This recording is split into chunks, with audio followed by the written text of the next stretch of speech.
everyone, எல்லாரும் எப்படி இருக்கீங்க? Welcome to Dress for Less and Lifestyle of Sasi. இப்போ நம்ம என்ன பார்க்க போறோம்னா கார்ட் செட் தான் பார்க்க போறோம். இந்த வருஷ தீபாவளிக்கு அதிகமான பேர் எடுக்கிறது இந்த கார்ட் செட் தான்.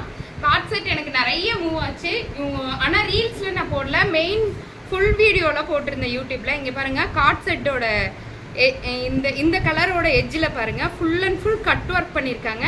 இது ஆப்பிள் கட்ல இது டாப் மாதிரி இருக்கும், அதாவது ஷார்ட் டாப் மாதிரி இருக்கும். ஆப்பிள் கட் ஃபுல்லாக ஆப்பிள் கட் போட்டிருக்காங்க. இங்கே பாருங்க அதோட pant with top. Cut set number 1 இது. ரெண்டாவது பார்த்தீங்கன்னா இப்போ நான் போட்டிருக்கிற செட்லேயே ஷால் இல்லாமல் இது ஒரு காட் செட் பாருங்க. ஆனியன் பிங்க் கலரில் ஃபுல் அண்ட் ஃபுல் த்ரெட் ஒர்க்கில் பண்ணியிருக்காங்க. இங்கே பாருங்க ஃபுல்லாக த்ரெட் ஒர்க். ஆனியன் பிங்க் கலரில் த்ரெட் ஒர்க்கில் ஃபுல் ஒரிஜினல் மிரர் வச்சு பண்ணியிருக்காங்க. டாப்பு வித் பேண்ட்டு எப்படி இருக்கு இங்க பாருங்க.